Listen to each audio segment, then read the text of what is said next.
recently, Buhari came up to tell Nigerians that Nigerians should not even be complaining about a shortage of food because he has done everything possible to make sure that there is food surplus in the country.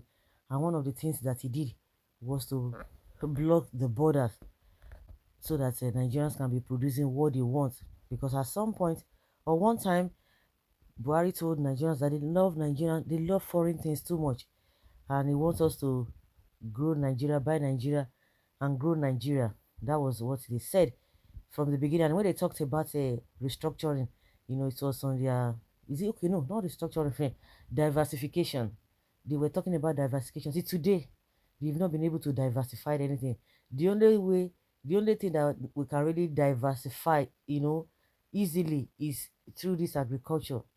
But unfortunately, with the way things have gone and things are going, as remember that time when they were talking about, oh, we should promote our agricultural stuff, which a lot of people try to go into farming.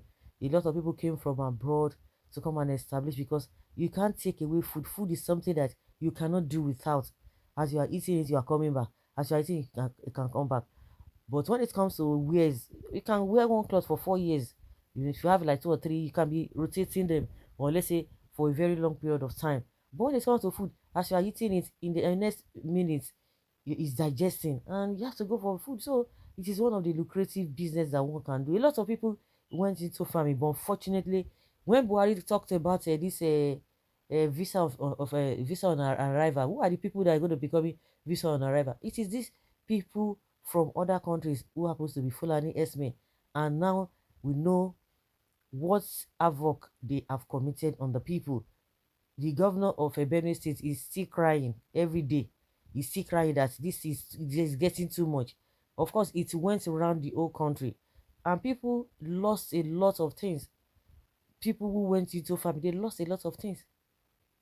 And during their time of a having to do business a farm because of the manner to which those people came from all the way from I don't know whether Sahel or Futa Jalong people used to say. So farming is not even as is out of it, out of the equation. People are not even interested. At the end of the day, Buhari is coming out with everything going on. You see what is happening. Some people are protesting in Ghana because of inflation. We know there's a global inflation, but our own has always been like that. Now the Nigerian government and the supporters of APC, this APC, they now say, "Oh, go and see what is happening in Ghana. You people are always degrading yourself, always this and that." When have we not? They will tell you it is COVID. They will tell you it is a Ukraine. It has always been. We went into recession. They say, "Oh, it was a PDP that we had already been we were in recession before they came on board, but didn't suffer it because of all these policies and all of that." Buhari will bring all the policies Buhari has brought. At the end of the day, Buhari, they will not, they amounted to nothing. Now they will tell you, is it a global thing? What are we producing? Oil theft, I'm sure it's a global problem because people will just want, they all see something similar happening in another country. Hey, they say, you see what you are talking about. You always try to degrade your country. You always like to talk down on your country. Meanwhile, the problems have been like that. When have we enjoyed Nigeria? The only thing we always experience is that when a particular government is doing badly, another one will come. That means we are retrogressing. Then the one that you said it was bad will not be the one that you now say, oh, this one was better. So it has never really been good. It has always been this complaint. When did we really have we enter boom? Even when we enter boom, who are the people enjoying it? The same politicians. But the purpose of this video is that when Buhari now came on board some days back, saying that Nigerians should not be complaining about a shortage of food, this and this and that. And if you remember now, I don't know, at least the level at which these bandits have been operating and the Fulanis may have been operating, they're taking people's lives and what have you, it has reduced a bit. But as soon as Buhari just came on board again, telling us that we should go to farm, we should go and do farming because people are afraid to go to farm.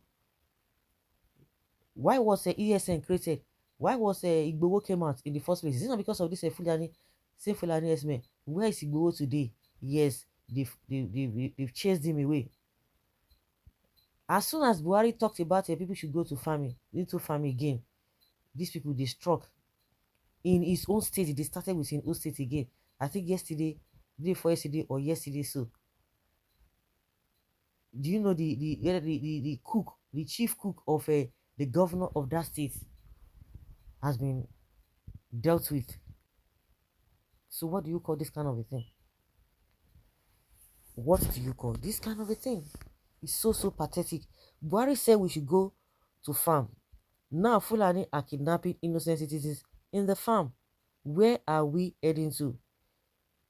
Okay. You people came and destabilized a stable country. Surely posterity will never forgive or forget you. Buhari, Femi, Faneka, Lai Mohammed, Tinubu, and Shetima liars.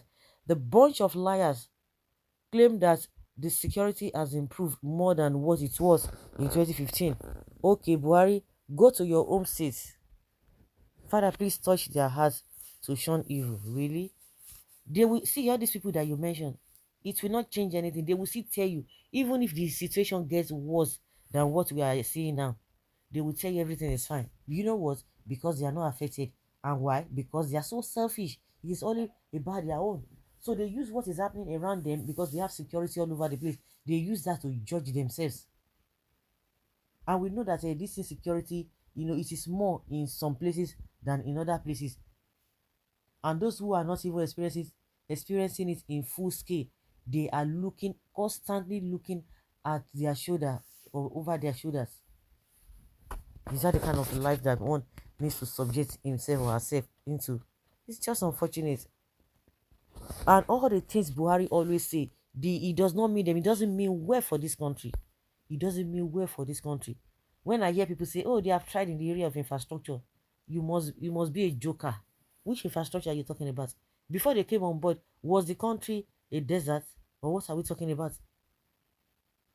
What are we talking about? If you want to scale what you said you have done, if you want to scale it, how do you scale it from this within the range of 1 to 10? Where do you put them that they have done well?